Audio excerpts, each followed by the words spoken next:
യുഎഇയിലെ സ്കൂളുകളിൽ വെള്ളിയാഴ്ചകളിലെ പ്രവർത്തന സമയത്തിൽ മാറ്റമുണ്ടാകും. പള്ളികളിലെ വെള്ളിയാഴ്ച പ്രാർത്ഥനാ സമയം ഏകീകരിക്കുന്നതിന്റെ ഭാഗമായാണിത്. ക്ലാസുകൾ നേരത്തെ അവസാനിപ്പിക്കേണ്ടി വരുമെന്നും വിദ്യാഭ്യാസ മന്ത്രാലയത്തിന്റെ അന്തിമ നിർദ്ദേശം ലഭിച്ച ശേഷം തീരുമാനമെടുക്കുമെന്നും വിവിധ സ്കൂൾ മാനേജ്മെന്റുകൾ വ്യക്തമാക്കി. അടുത്ത ജനുവരി 2 മുതൽ വെള്ളിയാഴ്ചകളിലെ പ്രാർത്ഥനാ സമയം ഉച്ചയ്ക്ക് 12:45 ഏകീകരിക്കുമെന്നാണ് യുഎഇ മതകാര്യ മന്ത്രാലയം കഴിഞ്ഞ ദിവസം അറിയിച്ചത്. ഇതനുസരിച്ച് കുട്ടികൾ സ്കൂളിൽ നിന്നും വീട്ടിലെത്തി പള്ളിയിൽ പോകാൻ സമയം നൽകേണ്ടി വരും. അതുകൊണ്ട് തന്നെ നേരത്തെ ക്ലാസുകൾ അവസാനിപ്പിക്കുക എന്ന തീരുമാനമാണ് പല സ്കൂളുകളുടെയും മുന്നിലുള്ളത്.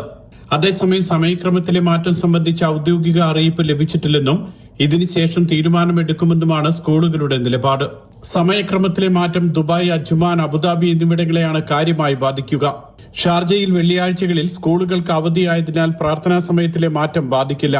അതേസമയം മറ്റു നഗരങ്ങളിൽ 1:15 പ്രാർത്ഥന ആരംഭിക്കുന്നത്.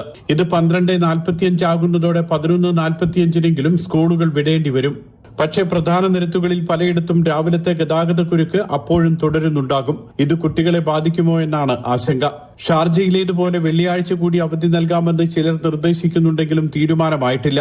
സമയമാറ്റത്തെക്കുറിച്ച് ദുബായ് KSDA സർവേ തുടങ്ങിയിട്ടുണ്ടെന്നാണ് റിപ്പോർട്ട്. രക്ഷിതാക്കളുടെ കൂടി നിലപാടറിഞ്ഞ ശേഷമാകും തീരുമാനം പ്രഖ്യാപിക്കുക. Mathrubhumi news, Dubai.